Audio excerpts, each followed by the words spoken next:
everybody, and welcome to today's video. Today I am in Kyoto.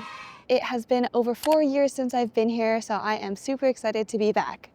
And while I figure a lot of people around me are off to go see some of the Kyoto classics, such as the Arashiyama bamboo forest, the Gion area, and all of the shrines and temples, I am off to see something a little bit different. I am going off the beaten path to Kameoka, Kyoto to do a sword making experience.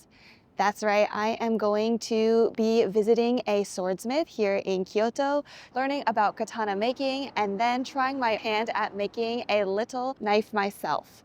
And for full transparency, I was introduced to this experience by a tour company. They paid for the participation expenses, but making this video and all of the ideas and thoughts and opinions within it are my own. So yesterday I arrived in Kyoto and stayed close to the station. I was at the Sanko-in Hotel, which is, in terms of proximity and ease of transport from Kyoto Station, it cannot be beat. And today I am up early. It is just around 7 a.m. I am going to now be taking a taxi to Kameoka, the suburbs of Kyoto. It should be about 40 minutes to an hour. And there are other options of taking a train to Kameoka and then taking a taxi from there to the swordsmith. But I did read that it can be a little bit difficult to get a taxi at that station because it is in a more remote area. So to be on the safe side and to not have to worry, we are just going to take a taxi from the main city here. Once out of the city, the traffic cleared and the busy streets gave way to a quiet breath of sprawling countryside. As we drove, the crisp morning air danced with snow flurries, and by the time we arrived at the swordsmith, there was a thin blanket of white on the street. It's snowing! We have made it to Kameoka, and you can see that it is snowing here. So we just got to the swordsmith area, so going to head inside and see what this experience is like. After arriving, I made my way inside the house.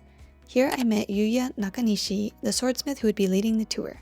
With the help of a friendly interpreter, I learned the basics of Japanese swords, including how their shape changed with time. After the introduction, it was time to get to work. Off to the forge.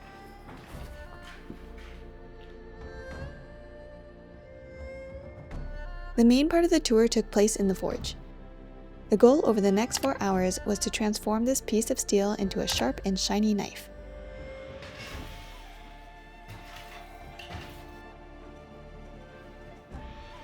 Nakanishi showed how to heat the coals and gradually form the steel, hitting it with varying amounts of force and at different angles to make the shape of a knife.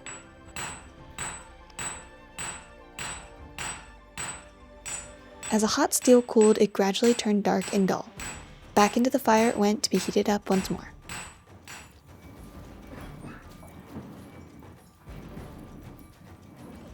The heating and hammering process was repeated over and over, and before I knew it, a small knife had been shaped before my eyes.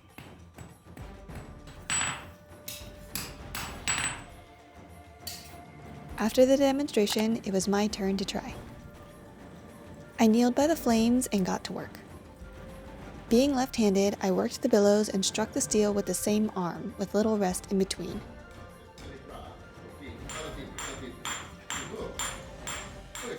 It wasn't long before my arms and I realized the true amount of work behind the creation of each blade.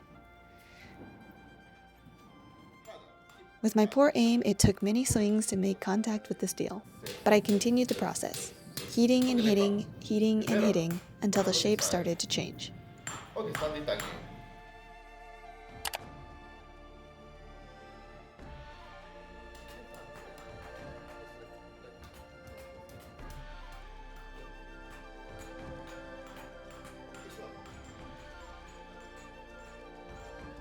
As expected, my strikes were not as good as the professional swordsmiths, and my knife's shape came out a little bit wonky. But there's no need to worry, since after I finished making the initial form, Nakanishi helped fix and adjust the final shape.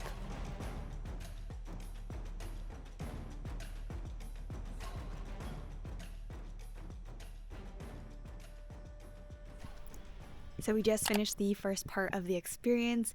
We were inside of the forge making the shapes of our blades. We got to see the craftsman make a blade first, learn some of the different steps, and then try it ourselves. I had to use the bellows to heat the charcoal and heat the steel, and then once it was blazing hot, used the hammer to shape it into position. I was really bad at shaping it and missed it so many times, but with the support of the craftsman, I was able to get it kind of into a knife shape and make a little blade, and then afterwards he helped fix it up. So we took a little break and now we're headed for the second part of this experience. The next part of the process was making the hamon, or blade pattern. This doesn't have a functional aspect and is purely for aesthetics to give the knife its own character.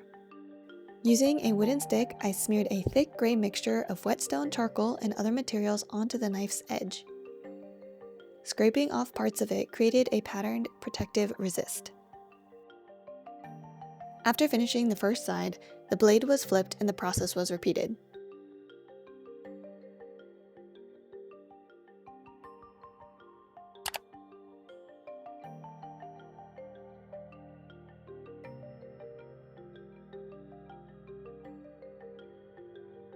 The painted mixture was then baked over the flame before the day's finale, quenching.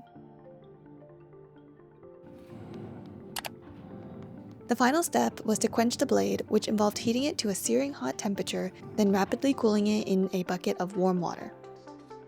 With the lights turned off, the swordsmith judged the temperature of the steel just from its color. Once the steel reached 780 degrees Celsius and blazed a bright orange, into the water bucket it went. White steam erupted out of the bucket, and the sound of the hot metal hitting the water could be heard. Out of the water, the painted hamon was revealed.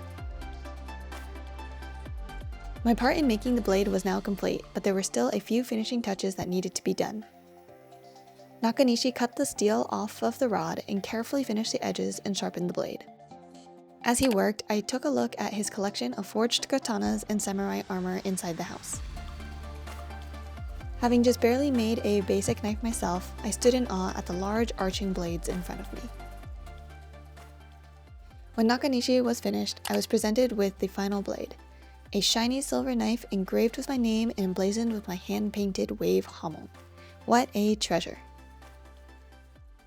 So I have just finished my knife making experience. In the second part of the tour, I got to make the blade pattern.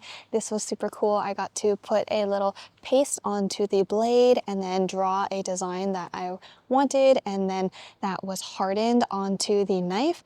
And then we heated up the knife to a super hot temperature and then quenched it in hot water, and that's what caused the different colors of the blade to appear. Very cool to see.